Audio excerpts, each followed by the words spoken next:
Hello guys, welcome to our channel track anime, যেখানে আজকে আমরা দেখব সোলো লেভেলিং র্যাগনারকের চ্যাপ্টার 50।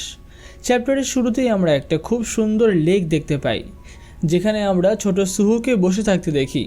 সে একজনকে মাছ ধরতে দেখছিল আর হঠাৎই জিজ্ঞাসা করে, দাদু, আপনার শরীরে এতগুলো আঘাতের দাগ কেন? সে লোকটি বলে, এই দাগগুলোর কথা বলছো? এগুলোকে দাগ বলো না, এগুলোকে ব্যাজ বলো। আর ঠিক তখনই সে তার একটা ক্ষত দেখাতে দেখাতে বলতে শুরু করে, এটা পেয়েছিলাম যখন একটা 7 বছরের বাচ্চাকে একটা বিল্ডিংয়ের আগুন থেকে বাঁচিয়েছিলাম, আর এরপর এটা একজন মাতাল লোককে বাঁচাতে গিয়ে পেয়েছিলাম। সত্যি বলতে লোকটা খুবই খারাপ ছিল, হয়তো ওকে বাঁচানো আমার উচিত হয়নি। কিন্তু সুহো তখন বলল, কেন দাদু, মানুষের জন্য নিজের জীবন বাজি রাখার দরকারটাই বা কী? এটা শুনে বৃদ্ধ লোকটি বললেন, এমনটা নয় বাবা, এমনটা নয় যে আমি এই দাগ, বিপদ বা আঘাত পেতে ভয় পাই না, কিন্তু কি করব, আমার শরীরটা সবসময় যেন নিজে থেকেই কাজ করে। যখনই কাউকে বিপদে দেখি তখনই তার সাহায্যের জন্য ছুটে যায়। আর এরপরেই আমরা বর্তমান দৃশ্য দেখতে পাই। আমরা সেই ভিলেনদেরকে দেখি, আর সুহোর পায়ের নিচে সেই ভিলেনের মধ্যে একজনেরই মাথা। তার মাথার অবস্থা খুবই খারাপ। সুহো বলে, তোমাদের কাছে দুটো পথ আছে, হয় এখান থেকে পালিয়ে যাও, আর না হলে আমার হাতে মরো। অন্যদিকে সেই দৃশ্য দেখে অন্য একজন লোক খুবই ভয় পেয়ে যায়। সে সুহোর লাথি মারার দ্রুততার কথা বলছিল, আর একজন লোক এটা শুনে বলে, কি, সে কি একজন হাই র্যাঙ্কের হান্টার? কিন্তু তখনই পেছন থেকে অন্য একজন বলে, আরে যেই হোক না কেন, চিন্তার কি আছে, আমাদের কাছে স্টার ফ্র্যাগমেন্ট তো আছেই। আর তখনই সে সেটা দাঁত দিয়ে চিবিয়ে নিল, আর একসাথে সেখানে উপস্থিত সব ভিলেন স্টার ফ্র্যাগমেন্ট চিবিয়ে ফেলল। তাদের সবার শক্তি যেন বেড়ে গেল। তাদের চোখে আমরা সেই একই চিহ্ন দেখি, তাদের শরীরে যেন শক্তি প্রবাহিত হচ্ছে। একজন বলল, আমার এমন মনে হচ্ছে যেন আমি এখন একজন এ র্যাঙ্কের হান্টারকেও শেষ করে দিতে পারবো, এমনকি এস র্যাঙ্কের হান্টারকেও। এইটা দেখে সুহু এবার বলল, তার মানে তোমরা কেউ আমার কথা শুনবে না, আর এখান থেকে যাওয়ার কোনো ইচ্ছা নেই তোমাদের, তাই তো? ঠিক তখনই পেছন থেকে একটা আওয়াজ এলো, তুমি ওদেরকে জিজ্ঞাসাই বা করছো কেন? সুহো পেছনে তাকিয়ে দেখে যে মিনসাং দাঁড়িয়েছিল। আসলে এটা সুহোর কল্পনা। লি মিনসাং যেন বলছিল, তুমি তো দেখতেই পাচ্ছ, ওরা স্টার ফ্র্যাগমেন্ট নিয়েছে, তার মানে ওরা এবার আর থামবে না। তুমি কি আবারও দ্বিধাবোধ করছো? আবারও? যেখানে মানুষ মারা যাচ্ছে। হ্যাঁ ঠিকই তো, তোমার কাছ থেকে আর কী বা আশা করা যায়? তোমার ক্লাস চেঞ্জ করে লাভটা কি, যখন তোমার ভেতরে এখনও দুর্বলতা রয়েছে? ঠিক তখনই দেখা যায় যে সুহু একটা লোকের শরীর মাঝখান থেকে উড়িয়ে দিয়েছে। তার শরীরে একটা বিশাল গর্ত তৈরি হয়ে গেছে। লি মিনসাং পেছন থেকে যেন চিৎকার করে বলছে, তাড়াতাড়ি এভাবে আমাকে দেখাও তুমি কি করতে পারো। আর তার কথা শুনে সুহোর রাগ আরও বেড়ে যাচ্ছিল, আর সে সেখানেই আরও একজন লোককে এক আঘাতেই শুইয়ে দিল।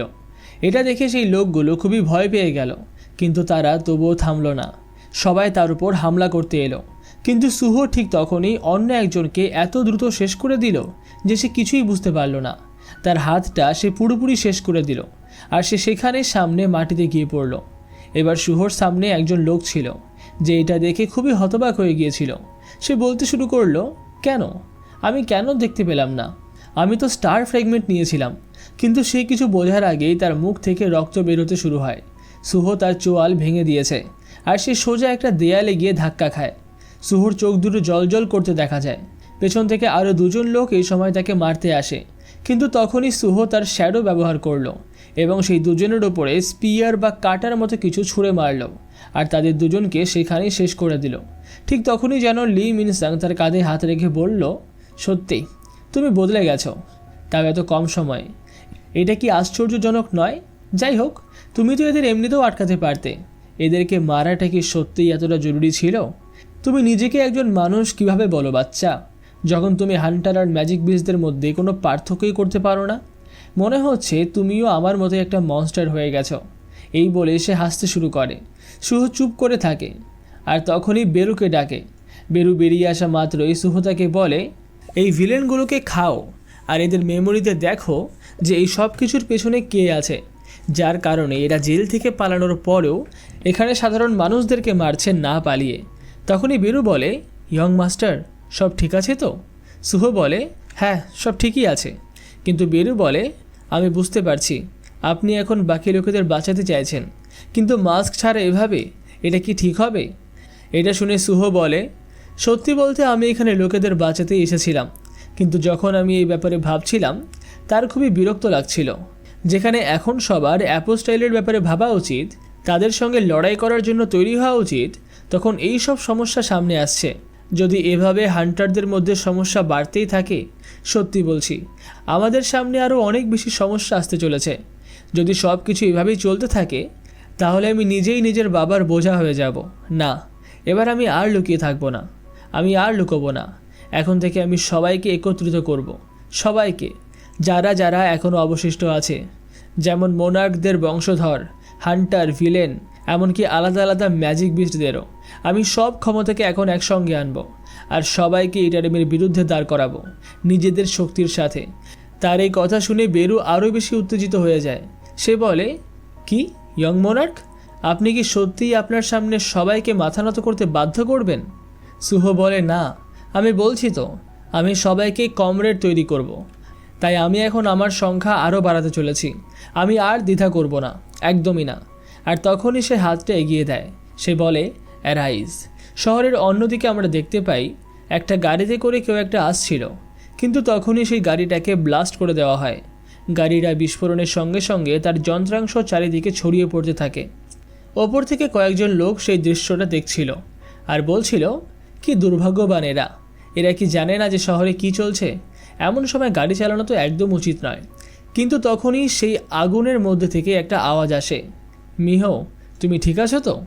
উত্তরে মিহো বলে, আরে এটাতে কিছুই হয় না। আর তখনই সেই গাড়িটার মধ্যে থেকে আমরা কাউকে বাইরে বেরিয়ে আসতে দেখি। একটা গাড়ির দরজা নিয়ে কেউ উপড়ে ছুঁড়ে মারে সেই ভিলেনদের দিকে, যা দেখে তারা খুবই বাজেভাবে ভয় পেয়ে যায়। ওপরে তাকিয়ে তারা বলে, কি, একটা গাড়ির দরজা? আর তখনই সেই গাড়ির আগুন থেকে আমরা দুজন লোককে বাইরে বেরিয়ে আসতে দেখি। সেই লোকটি তখন বলে, কি এক ঝামেলা, আমাদের ফ্যামিলি ট্রিপের মাঝে এটা আমাদের একদমই পছন্দ হয়নি। অন্যদিকে যে মহিলাটি ছিল সে বলে, এটা জেনে শান্তি পেলাম যে আমরা যখন এই শহরের মধ্যে দিয়ে যাচ্ছিলাম তখনই এই সমস্ত ঘটল, তাহলে এটাকে এবার আমরাই সামলাতে পারবো। তখনই আমরা বেক মিহোকে দেখি, যে হলো হোয়াইট টাইগার গিল্ডের ভাইস গিল্ড মাস্টার।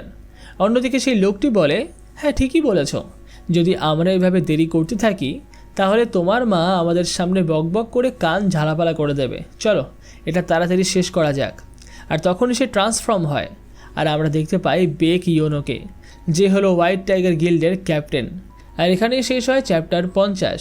পুরো ভিডিওটি ভালো লেগে থাকলে ভিডিওটিতে লাইক, কমেন্ট আর শেয়ার অবশ্যই করবে।